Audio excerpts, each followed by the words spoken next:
In the fog-laced town of Merrick Falls, where the trees pressed too close and the rain never truly stopped, there lived a girl named Lila Harmon. She was 14 the last time anyone saw her.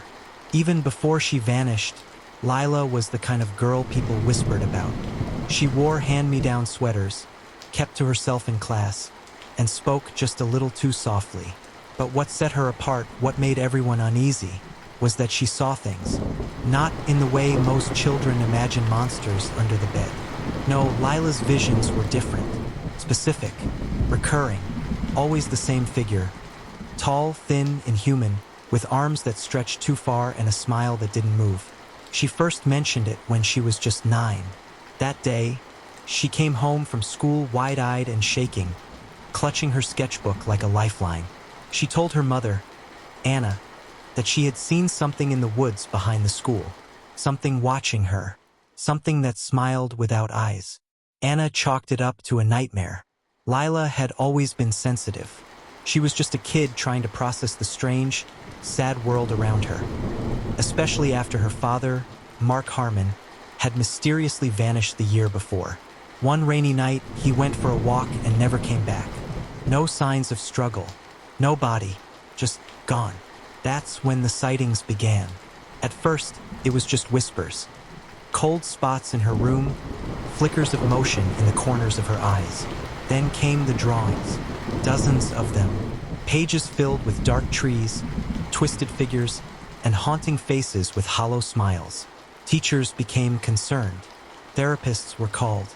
Medication followed. But nothing helped. The figure never left.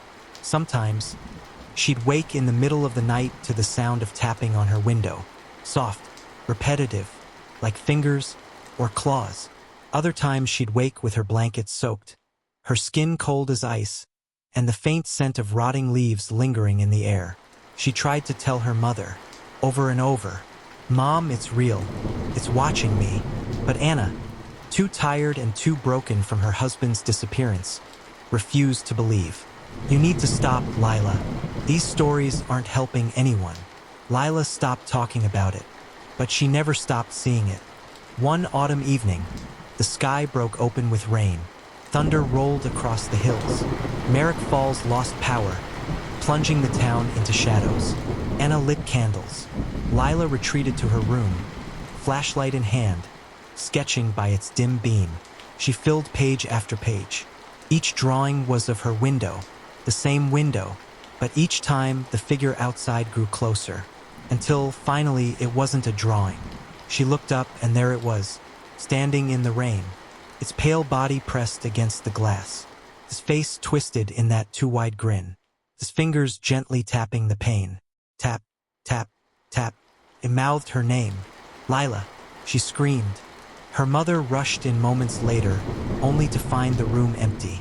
No figure, no open window, only her daughter, pale and shaking beneath the covers. The drawings scattered like dead leaves across the floor. "I'm not crazy," Lila whispered. "You just don't believe me." Her mother didn't respond. She simply gathered the drawings and left the room in silence. The next morning, Lila was gone. Her bed was untouched. Her window was wide open.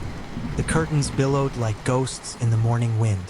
On the floor, muddy footprints led away from her desk, but not toward the door, just out the window. The police were called. Search dogs brought in. Helicopters, volunteers. For 3 days, they scoured the forest. But no trace was ever found. No Lila, no signs of a struggle.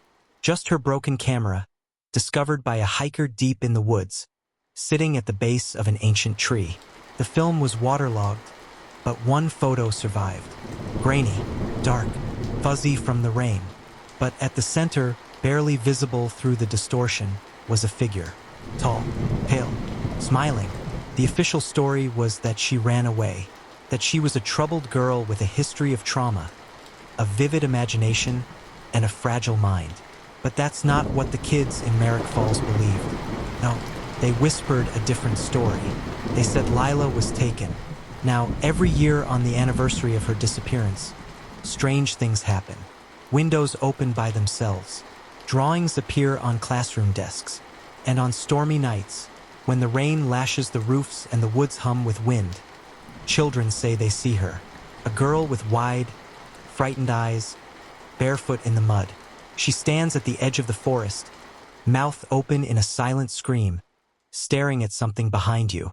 Some say she's still running. Some say she's trying to warn us. Some say she became what she feared. And if you walk too close to the trees or stare too long into the mist, you might hear her whisper, "Please, believe me," because Lila Harmon was never believed. Not when she begged, not when she screamed, not even when she vanished.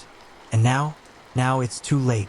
But if you're reading this, if you're listening, remember her name, because there are still children disappearing near Merrick Falls. Still windows that tap on rainy nights. Still drawings left behind with figures that shouldn't exist. And maybe, just maybe, if someone had believed Lila Harmon, she'd still be here,